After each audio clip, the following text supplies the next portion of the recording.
सारंग मेहेंदळेंना वाचवणं माझ्या सहकारी वकिलांनी थांबवावं अशी मी त्यांना विनंती करतो। त्यांना ते सिद्ध करता येणार नाही, कारण सारंग मेहेंदळे हे खुनी आहे आणि सारंग मेहेंदळे यांना कठोरातली कठोर शिक्षा व्हावी, कारण जनमानसात त्यांच्या विरोधात रोष आहे आणि म्हणून त्यांना फक्त आणि फक्त फाशी दिली जाते।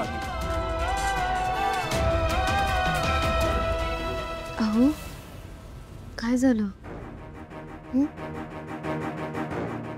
काही नाही। मला माहिती आहे मला या सगळ्यातून निघायला वेळ लागणार आहे। आम्हा सगळ्यांना सुद्धा यातून सावरायला वेळ लागणारच आहे। तुम्ही तर हे स्वतः भोगलेत।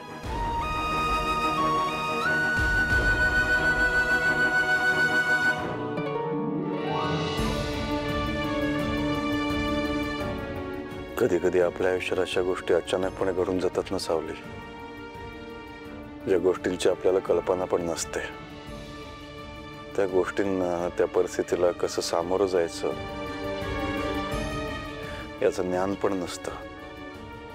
आयुष्यात मी कधी जेलमध्ये जाईन याचा विचार पण केला नव्हता। आरोपी म्हणून कोर्टाच्या पायऱ्या चढेन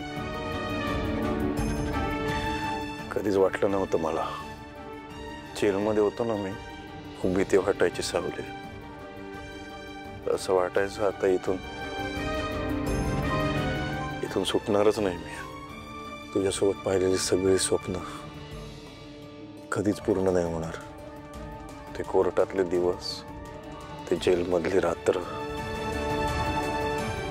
सगळं खूप भयानक होतं। संशयाच्या नजरेने माझ्याकडे बघणारे चेहरे, पण त्या गर्दीत एक चेहरा होता, तुझा।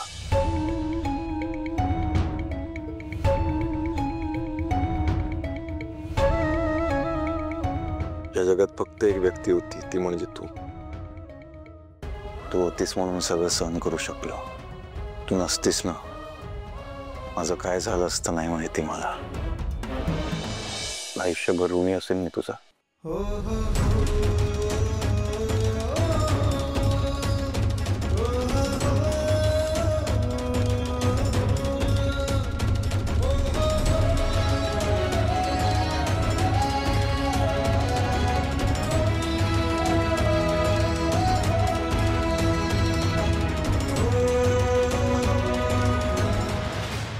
ऐश्वर्या, कोणाशी बोलत होतीस? कोणाशी बोलते म्हणजे? नाही बोलते कोणाशी, असू शकतं ना काहीतरी पर्सनल। नाही असू शकतं ना, पण गेले काही दिवस आपल्या घरात जे काही चाललंय ना, त्यावरून तू माझ्यापासून काही लपवू नये मला एवढंच वाटतं, म्हणून विचारतोय कोणाशी बोलत होतीस? ए नील, हॅलो, बोलत होते मी कोणाशी तरी, प्लीज। शिवानी कारखानीस? शिवानी कारखानीस? तिचा आणि माझा काय संबंध आहे? इतिहास आहे आजपर्यंतचा ऐश्वर्या। या घराविरुद्ध ज्या ज्या लोकांनी कारस्थान करण्याचा प्रयत्न केलाय ना, त्यांच्याशी तुझा संबंध कुठे ना कुठेतरी आलाय। म्हणजे समजायचंय ते समज। ते मी समजतोच ग, पण तुझा फोन दाखव। ए hello Neel, be in your limits. नाही दाखवणार फोन। ऐश्वर्या फोन दाखव। माझा फोन।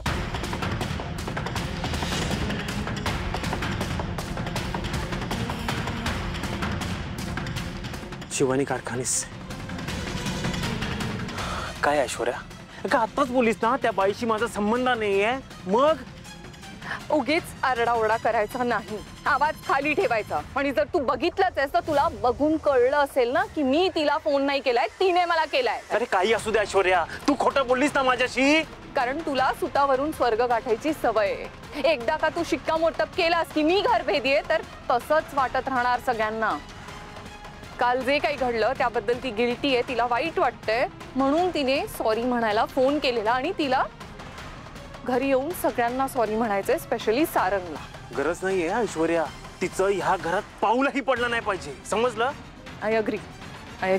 पण ऐक, तिला आपण येऊ देऊया, कारण जर ती आपली शत्रू असेल, म्हणजे काल जे काही घडलं, आपल्या समोर ज्या काही गोष्टी आल्या, त्यातून असं समजूया की बाबा जर ही आपली शत्रू असेल शिवानी कारखानीस, तर ती घरी आली तर आपल्या पथ्यावरच पडेल। नाही म्हणजे ते म्हणतात ना, keep your friends close but enemies closer. म्हणजे ती घरी आली तर आपल्याला तिचं पुढचं प्लॅनिंग, तिची पुढची आयडिया, तिला पुढे काय करायचं हे सगळं फिगर आउट करता येईल. कळलं? उलट ही आपल्यासाठी एक संधी आहे, उत्तम संधी आहे. ह्याचा विचार कर. उलट चांगलंच झालं तिने मला फोन केला ते.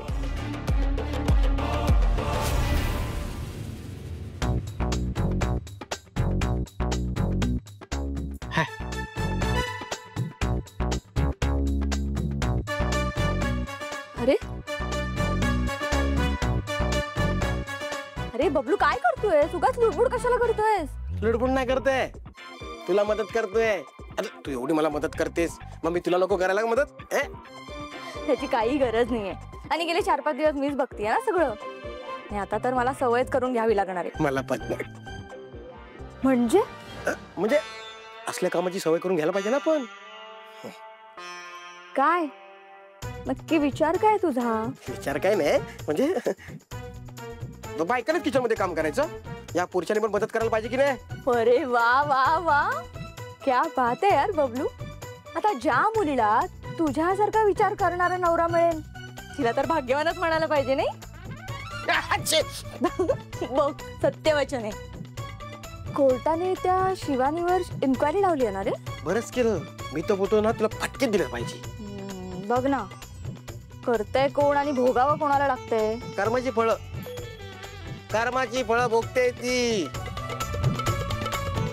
पण बबलू, या सगळ्याचे परिणाम त्या बिचाऱ्या किरणला भोगावे लागणार ना. तिचा जॉब जाईल ना बिचारीचा.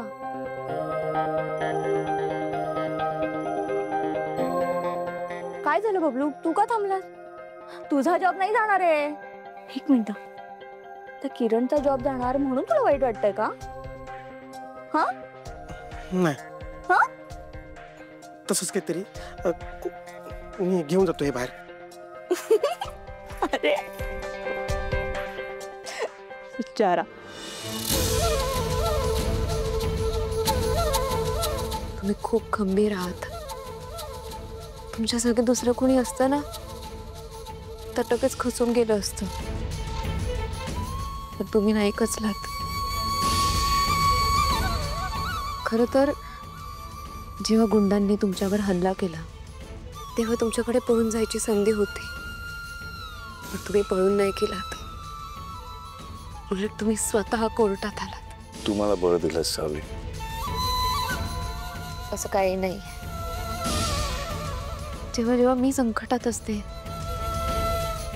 तुम्ही माझ्या पाठीशी उभे राहता की नाही? तुम्ही तेच केलं.